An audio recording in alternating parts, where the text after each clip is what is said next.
Joining me now, Andrew Breitbart, publisher of Breitbart.com and Breitbart.com TV. All right, let's talk about Michigan for a second here, Andrew. Is Mitt Romney going to have to drop out if he doesn't take Michigan? I honestly don't even know what to say. How can we be at this phase in an election cycle where Mitt Romney, who was inevitable, now could potentially lose his home state of Michigan?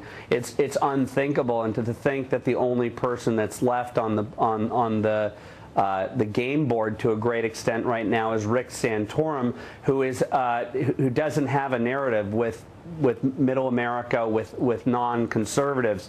I think that what secretly is happening behind the scenes, at least from the people that I know in the Tea Party that I meet out there, they're wishing that there's a brokered convention, because this has been unexciting since Word One. This was supposed to be the most exciting election of our lifetime, where we would field somebody that would have the presence that could go up against Barack Obama. And right now, it looks like, you know, the Republican Party doesn't have a candidate. It's ridiculous. Well, Andrew, whose failure is this? You know, I asked Reince Priebus, was on the show recently, the head of the Republican Party, and I said, why aren't you guys in there trying to get somebody in who can really catch fire? And he said, it's not our job, Jerry.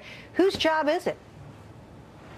I don't know, but I can say this. One thing I can tell you about my relationship with the Tea Party is that it does have some fundamental weaknesses in that it doesn't have a national organization. It's really good at fielding local candidates and state candidates and getting the grassroots out there. But when it comes to national electoral politics, it doesn't have enough of an infrastructure. And so when you talk to people across the country who have invested the last 3 years into creating this Tea Party, nobody is happy, and there's no connection between either the Romney campaign and the Tea Party or just the Republican Party and the Tea Party. And so there are infrastructural problems out there with the Republican Party. But, I mean, look, you know, we've talked about that for a long time. That's the way they like it. That's the way the Tea Party likes it. They don't want to be told what to do. They want to make their individual decisions. When you look at this, when you stand back and you talk about how a brokered convention could be a positive, how could it possibly be a positive? It seems so anti-democracy to me that a couple of guys get together in a back room and pick a candidate, swap a couple of votes. Aren't we past that? I mean, isn't that what this country is all about, to have the voters decide who the president is? Well, it is part of our democracy. We've accepted the premise of the Electoral College. We've accepted the premise of brokered convention. We've accepted the premise that right now we don't have a candidate, that the democratic aspects of this hasn't played out. And as a representative democracy, as a constitutional republic, this is part of the process. I don't think people would have a problem with it. Who would you like to see emerge if there was a brokered convention?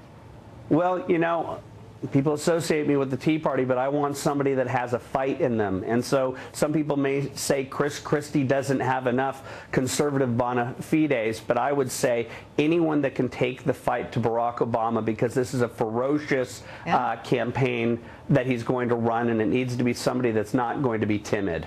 What would you say about Mitch Daniels, the governor of Indiana? We're having him on tomorrow night. Is he a possibility in your mind? Well, he's definitely a possibility, but does he have the fight in him? I think that many people think that he's a good and decent man.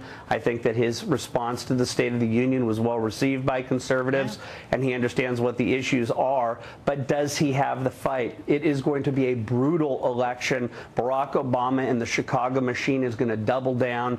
The Occupy movement's going to be there. MSNBC is going to be there with the race card. Everything that comes out of a conservative's mouth is going to be deemed racist, sexist, or homophobic.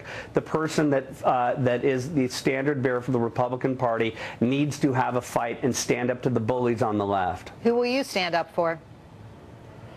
Whoever the candidate is, to be honest with you, and that includes Santorum, that includes Romney, that includes Newt Gingrich. Whoever the candidate is, we can't afford to have 4 more years of Barack Obama and community organizing and, you know, public sector union agitation on the streets and class warfare as the standard and the tempo out there in America. It's been a very awful 4 years. Andrew Breitbart, ready to go, ready to charge. Thank you, sir, for coming on tonight. Appreciate it.